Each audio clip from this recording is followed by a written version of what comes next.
Olá pessoal, tudo bem? Vamos dar continuidade então à nossa matéria de métodos 2, tá? Agora na aula 7, falando especificamente de algumas séries especiais, tá?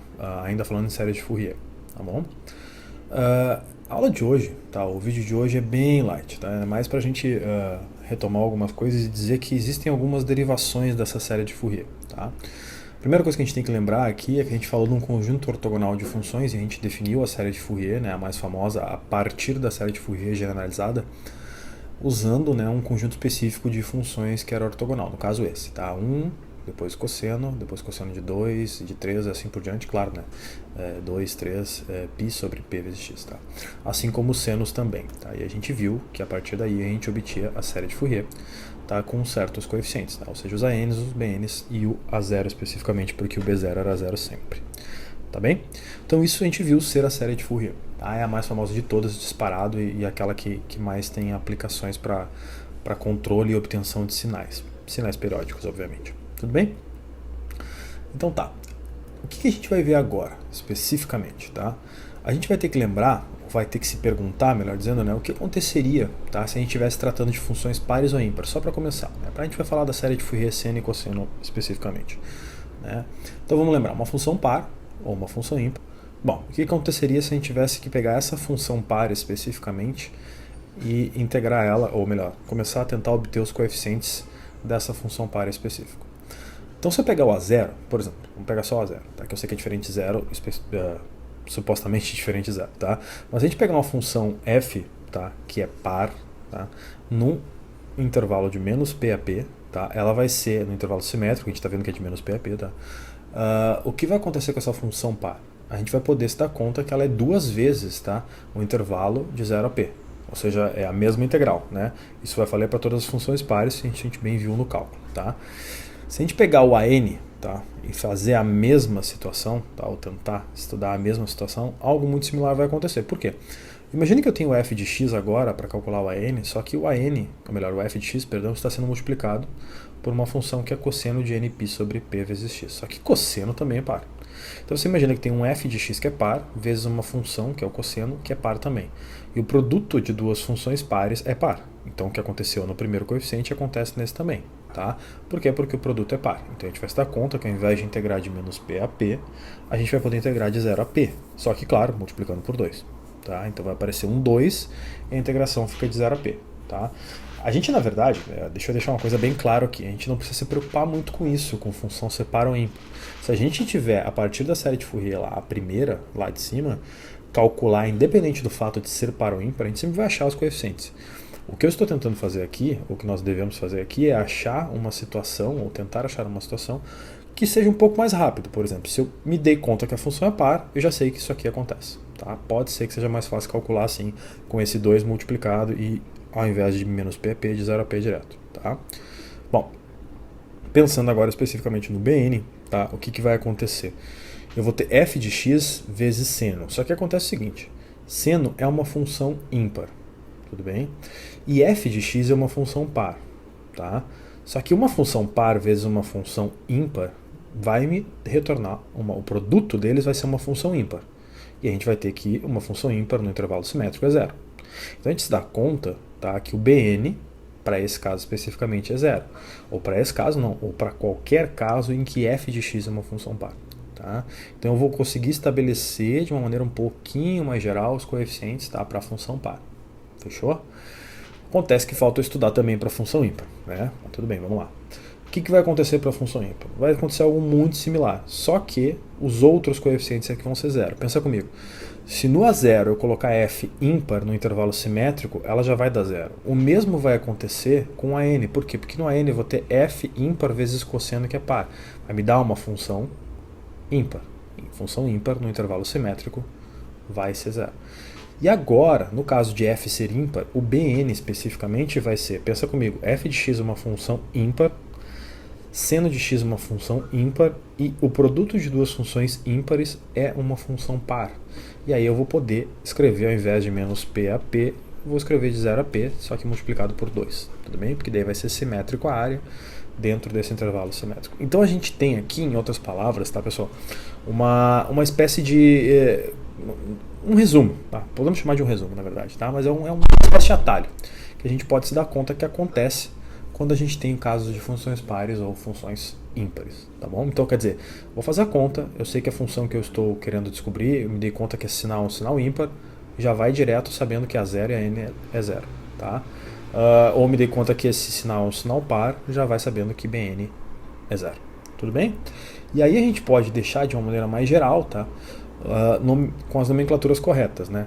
Por exemplo, a gente vai ter aqui que para f par, tá, e para f ímpar, respectivamente, os coeficientes vão zerar, ou seja, na f par eu vou ter bn0 e na f ímpar eu vou ter a0 e a n0. Então eu vou ter aqui dois casos extremamente específicos, tá, que a gente chama de série Fourier cosseno e série de Fourier seno. Tá? Eu vou repetir aqui, porque eu acho que vale a pena falar, eu sei que eu já falei isso, mas se a gente tem um sinal sem se dar conta que ele é par ou ímpar e sai fazendo as contas, a gente vai calcular, se ele for ímpar, por exemplo, vai se dar conta que o A0 e o AN são zeros, tá? Ou o contrário, se a gente sabe que é par, a gente vai se dar conta que o BN é zero. Acontece que isso aqui é só para poupar um certo tempo, tá? Então é chamado de série de Fourier par, ou melhor, série de Fourier cosseno e série de Fourier seno. Tudo bem?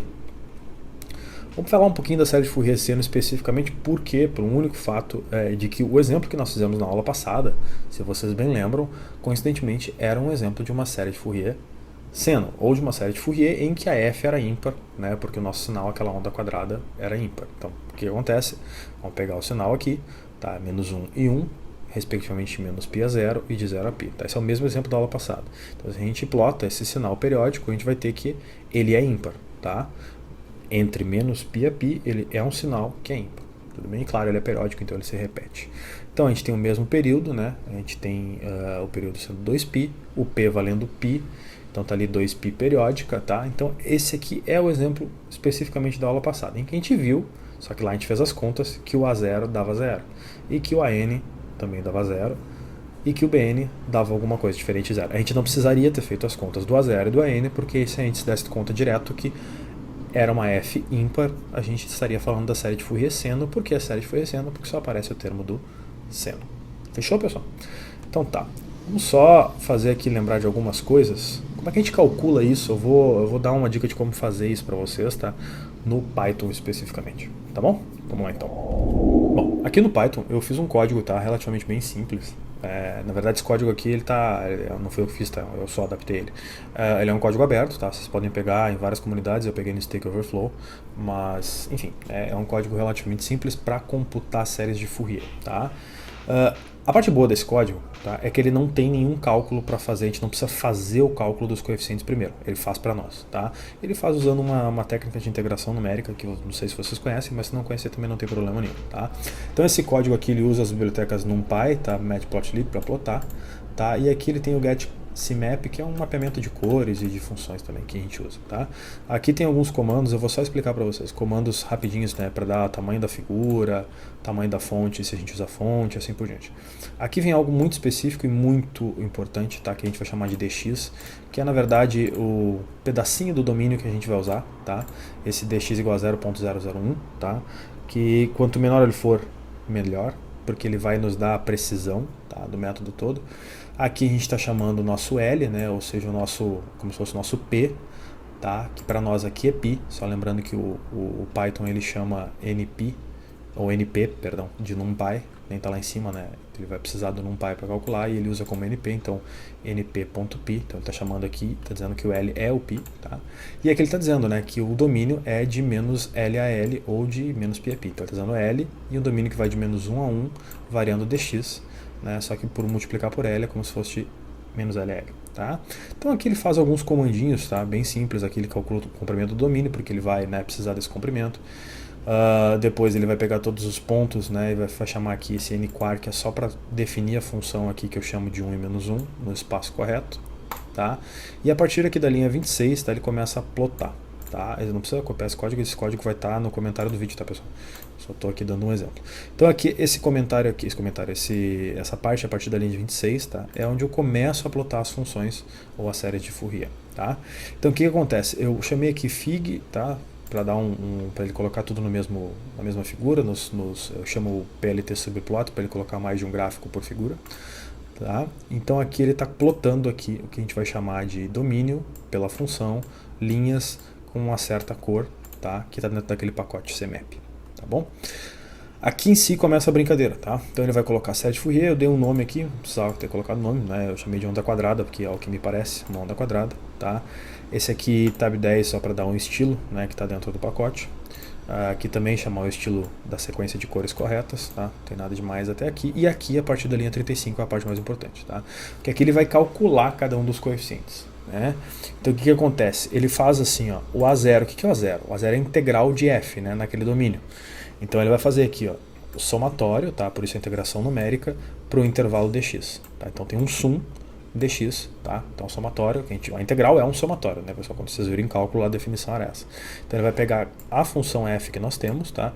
E vai calcular naquele domínio x e vai criar esse somatório, ou seja, ele vai descobrir aquela integral. E aí ele vai chamar o primeiro coeficiente, né, o fss, de a0 sobre 2, como a gente chama esse coeficiente. Aqui eu peço perdão que eu troquei sem querer. Tudo bem? Aqui eu criei um Nmax, tá? Até não tinha no código, mas eu criei só para ter uma delimitação máxima de quantas funções nós vamos plotar. Tá? Então aqui eu criei Nmax igual a 20, só para ter uma ideia, tá? Podia ser 2, 3, tanto faz, até vou trocar depois aqui para mostrar para vocês. Tá?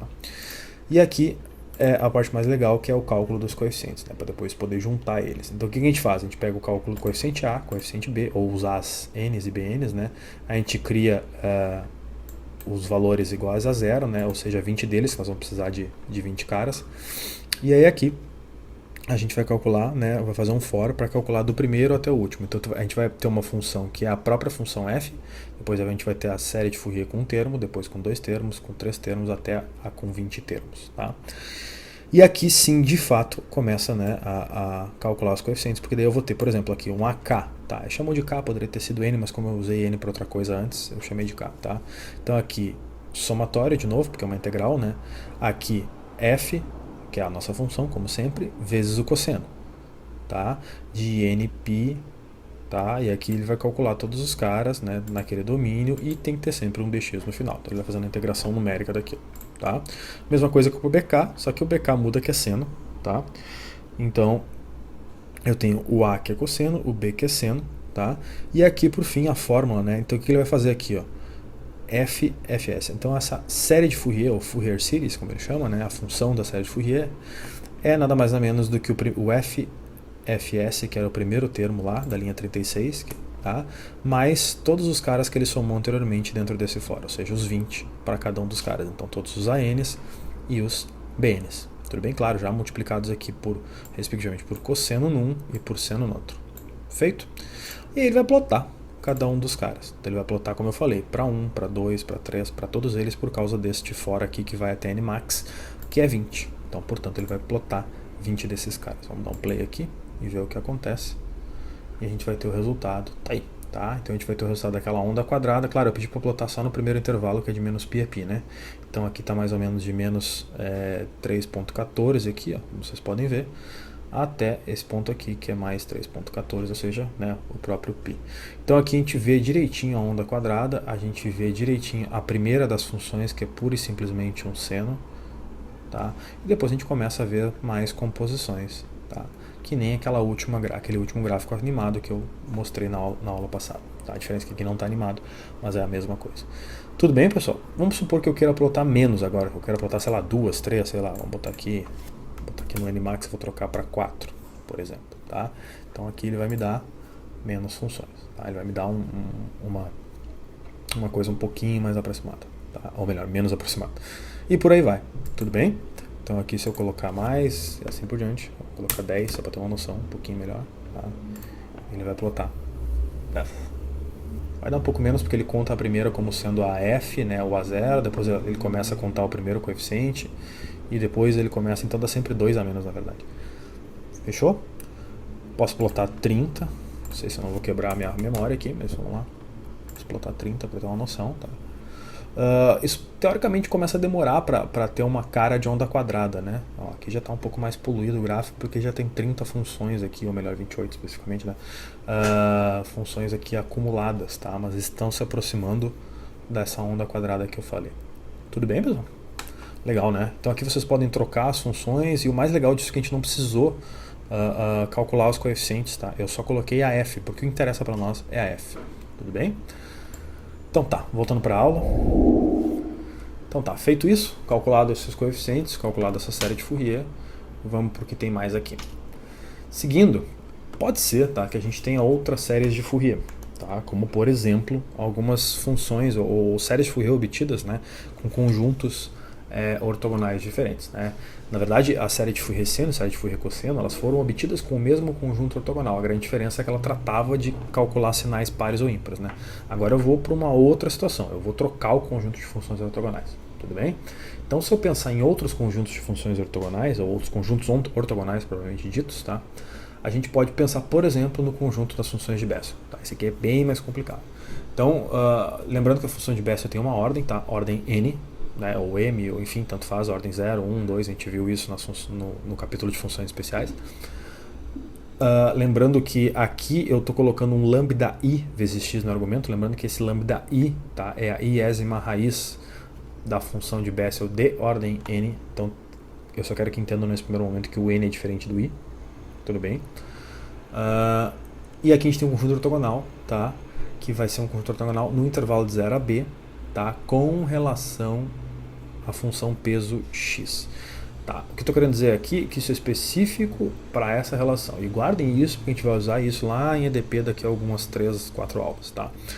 Por quê? Porque se a gente tentar fazer a ortogonalidade entre as funções de Bessel por si só nesse intervalo, não vai dar. Mas se a gente coloca essa função peso, dá. E colocando essa função peso, a gente se dá conta que isso aqui acontece, ou seja, naquele intervalo, o produto dessas funções, tá, para m diferente de n, vão dar zero, tá, se dentro dessa integração tiver aquela função peso x, por isso que eu destaquei em outra cor ali, tá bom?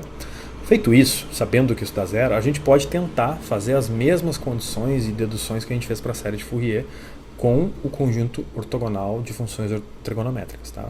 Então aqui eu vou chamar aqui algumas condições, tá? Isso aqui é mais geral, tá? Isso aqui não precisa ter aqui agora, mas enfim, eu só coloquei porque no livro coloca, tá? Então ele coloca lá depois para 3 condições diferentes disso, mas enfim, agora para nós não interessa. O que interessa para nós é que se a gente multiplicar, tá?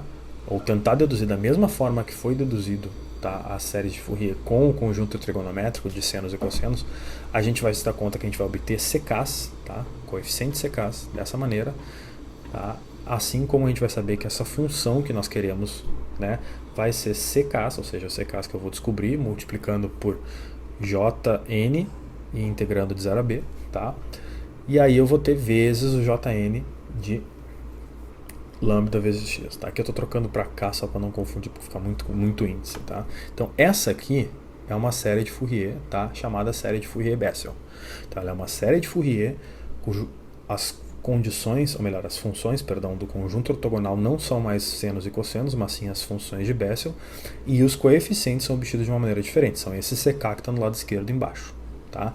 Quando que isso é útil, professor? Para quando que eu vou usar isso na minha vida? Principalmente quando você quiser aproximar, tá, sinais que resolvem problemas, tá, em coordenadas cilíndricas. Mas isso quando for a hora a gente vai chegar lá, a gente vai falar. Tudo bem? Então é só um exemplo, tá, de como a gente pode obter outras séries de Fourier, tá? Claro, nesse caso aqui não tão famosa quanto a mais famosa que é a de senos e cossenos, mas outros exemplos de outros conjuntos ortogonais que também servem para séries de Fourier, tá bom? Então esse é um dos exemplos, tá? Seria a série de Fourier-Bessel. E existe um outro, tá? Que se a gente usar o conjuntinho Pn, conjuntinho que eu já apresentei para vocês, né? Que são os polinômios, tá? Que são soluções da equação de Legendre, logo são os polinômios de Legendre, tá? No intervalo de menos 1 a 1, inclusive eu até plotei isso para vocês, fiz um gráfico bonitinho dos polinômios de Legendre, mostrando o que acontecia entre eles, tá? E aqui com relação à função peso 1, tá? A gente vai ter essa situação muito parecida, tá, com a anterior, e aí se a gente tem de novo essa ortogonalidade, tá? Nesse caso, para esse domínio de menos 1 a 1, tá? Com os polinômios de Legendre dando zero, a gente vai poder de novo usar a mesma dedução e calcular os coeficientes dos polinômios de Legendre. Tudo bem? Ou melhor, da série de Fourier que nós vamos obter através disso. Lembrando que lá embaixo fica Pn vezes Pn, que é Pn ao quadrado, tá? E isso é igual a norma ao quadrado. Então se a gente for começar a integrar isso aí, tá? Para cada um dos coeficientes, a gente vai achar um padrão. Tudo bem? Vai dar 2/3, tá? Depois vai dar 2/5, depois vai dar 2/7 e assim por diante. Então, na verdade, isso é 2 sobre 2n mais 1. A gente pode colocar isso para cada n, tá? E isso é bom, porque daí a gente já pode isolar dessa maneira, ou seja, o Cn é 2n mais 1 sobre 2 vezes aquela integral ali, dependendo da função f, claro. Tudo bem? Então, ou seja, eu descobri qualquer coeficiente, logo, né, uma vez que eu descobri esses coeficientes, eu vou poder colocar a minha função, ou melhor, a minha série, né, que vai ser a série de Fourier, só que nesse caso para um coeficiente diferente, para uma função ortogonal diferente e, portanto, uma série de Fourier diferente, né, que nesse caso vai ser a série de Fourier-Legendre. Tudo bem, pessoal? Então, assim, dois exemplos que até estão no livros com mais detalhes, né? Eu sugiro que vocês possam ler ali. Eu não vou cobrar muito exercício disso, tá? Mas eu quero que vocês saibam do que se trata. E, na verdade, para ser bem sincero, eu quero que vocês entendam que para cada série de Fourier, tá? Com conjuntos ortogonais diferentes, eu vou ter coeficientes diferentes, bem como os que estão na tela, tá? No caso, CK e CN, respectivamente para Bessel e para Legendre. E vocês podem obter outras séries de Fourier, tá? A partir da série de Fourier generalizada. É por isso que ela é chamada de série de Fourier generalizada. Tá? A questão é o quão isso vai ser útil e por que isso vai ser útil. Mas vocês podem obter outra série de Fourier através, tá, desses coeficientes e dessa técnica de ortogonalidade. Quando vocês integrarem, que nem a gente fez na aula passada. Integrar para um certo espaço, né, vezes uma função daquele conjunto para zerar todas as outras e descobrir o coeficiente. Fechou? Então, assim, a ideia aqui é mais geral, tá? Que eu quero que vocês só entendam o que está acontecendo aqui, que vocês saibam que eu posso obter outras, desde que os conjuntos sejam ortogonais, mas assim, para fins de exercício, avaliação de prova, eu vou focar mais na série com os coeficientes, né? Ou melhor, com as funções ortogonais sendo as trigonométricas. Tudo bem? Que essas são as mais famosas e mais importantes, mas nada impede da gente mostrar para vocês uma pequeníssima aplicação de uma delas. Tudo bem? Então vamos lá, vou falar de uma aplicação rapidinho, que é uma aplicação na qual eu já usei, né, na qual eu trabalho, que é uma aplicação, tá, visando a solução da equação de transporte de nêutrons dentro de um reator nuclear. Tá? Então é minha pesquisa sobre isso, então para mim é muito fácil falar disso, né, mas eu vou dar um exemplo muito simples daquilo que acontece lá dentro. Tá? Para quem não sabe, a fissão nuclear, tá, ela tem a gente tem que calcular o fluxo dos nêutrons que estão dentro desse processo de fissão nuclear. O reator é a base de fissão. Então o que eu quero, na verdade, é ter uma equação que simule, tá, a quantidade e o fluxo de nêutrons. Uma coisa na verdade, o número de nêutrons é só multiplicar a velocidade pelo fluxo que eu tenho, pelo número de nêutrons que eu tenho fluxo, tá? Então o que está acontecendo? Eu preciso ter uma equação que modela isso. E a equação que modela isso, tá, especificamente, é a equação do transporte de nêutrons, tá? Então eu vou colocá-la aqui na sua versão mais simplificada possível, tá? Então nós temos aqui um φ, tá, que é um φ, que é o nosso fluxo de nêutrons, que depende de x e de μ. μ é essa letra que parece um zinho, tá?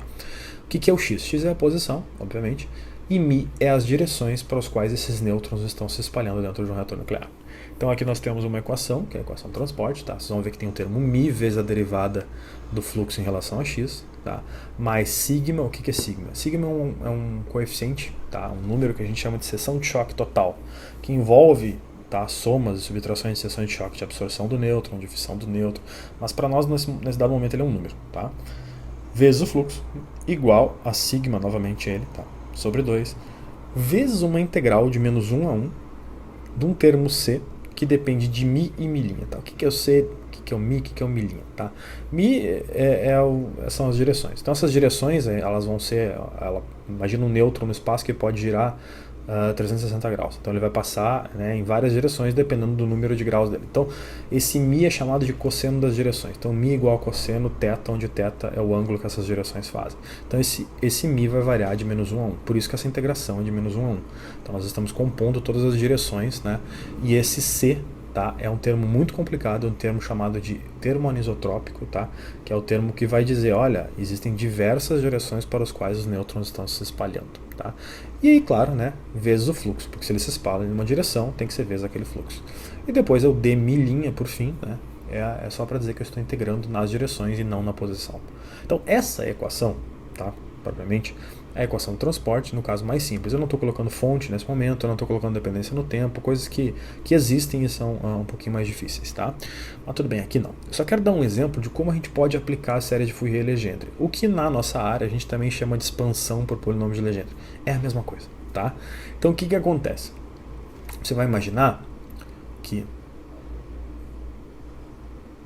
Então o que acontece? Você vai imaginar que esse coeficiente C pode ser representado, tá, por um somatório, como se esse C fosse aquela f de x ali dentro do retângulo, tá?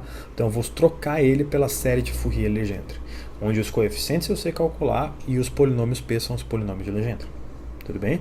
E quando eu faço isso, para nós, lá na nossa pesquisa, fica muito mais fácil, porque os polinômios de Legendre são todos conhecidos, tá? É fácil de computar eles, tá? Tem código para computar. O cálculo dos meus CNs é extremamente simples, eu vou depender da f, mas a f, quando eu colocar lá dentro vezes o polinômio de Legendre, eu vou conseguir calcular. A f, no caso, é a czinha de mi e milinho, tá? Acontece que quando eu estou dentro dessa equação diferencial que tem um termo integral, aí a primeira, eu não consigo calcular, porque justamente φ é quem eu quero descobrir, né? Então aqui nesse caso faz sentido para nós trocar esse termo pelo somatório, tá? E inverter aqui a ordem, né? Porque quando a gente tem essa inversão de ordem, a gente pode passar essa integral aqui para dentro, afinal essa integração é só em mi, né? Então eu tenho um coeficiente vezes um p que não dependem de mi, tá? E aí, por fim, tá? Aí vocês vão dizer, mas ainda fica difícil resolver? Não fica fácil, só que aqui existe um conceito na física de reatores nucleares que a gente chama, tá, de o conceito de fluxo escalar, que é simplesmente chamar essa integração do fluxo, que é o angular, porque depende do ângulo mi, para um fluxo φ maiúsculo, que a gente vai chamar de fluxo escalar. Agora ele só depende de x. Então essa equação aqui é muito mais simples de resolver, tá? Eu não vou resolver ela aqui, mas ela é muito mais simples de resolver do que a equação original. Tá? A gente vai poder agora integrar o lado esquerdo de menos 1 a 1 em mi e também chamar aqueles outros φs de φs escalares e não mais angulares. E a gente vai ver que a gente vai conseguir resolver esse problema. Tá? Agora virou uma EDO. Tudo bem? Claro, se a gente supor uma ordem de anisotropia, ou seja, esse somatório não vai ser até infinito, vai ser até uma certa ordem, e a gente vai poder resolver isso aqui muito mais fácil. Tudo bem? Então isso é uma grande aplicação das séries de Fourier, nesse caso específico de Legendre, que é uma coisa que parece que a gente não usa, mas eu propriamente usei. Eu vou deixar, tá, 2 links aqui de 2 artigos bem avançados, tá, que não quero que vocês resolvam, mas é só se bater a curiosidade de ver como é que é feito isso, e eu vou colocar o link dos 2 artigos na descrição do vídeo para que vocês possam olhar e entender, ou pelo menos ver, tá, como é que isso é aplicado na prática, tá, em pesquisa, tá, em ciência de verdade. Tudo bem? Então a gente está aqui aplicando ou fazendo uso das séries de Fourier-Legendre especificamente. Tudo bem? Então tá, eu não vou colocar a solução aqui, posso até fazer um vídeo com essa solução no final da disciplina, porque a gente precisa de mais coisas para ter solução como essa, sendo uma solução bem mais, eu vou dizer porrada, né? Porque a gente precisa de mais coisas aqui para resolver isso aqui, mas tudo bem, já dá para dar uma ideia do quão pode ser útil esse tipo de coisa. Era isso que eu queria passar para vocês nesse momento, tudo bem? Então nos exercícios foquem, tá, na parte dos exercícios da série de Fourier trigonométrica para as avaliações, e aqui na parte de Legendre e Bessel, tá, eu queria só dar mais uma ideia para vocês do que a gente pode ter, o que pode aparecer e como isso pode ser útil. Tudo bem? Depois nas próximas aulas, se alguém quiser, eu posso achar uma aplicação da série de Fourier-Bessel, tá bom? Mas por hoje é só, a gente fica por aqui, a gente se vê na próxima aula, tá? Daí a gente fala de transformadas de Fourier, tá? Aí sim o bicho pega mesmo, tudo bem? Até lá então.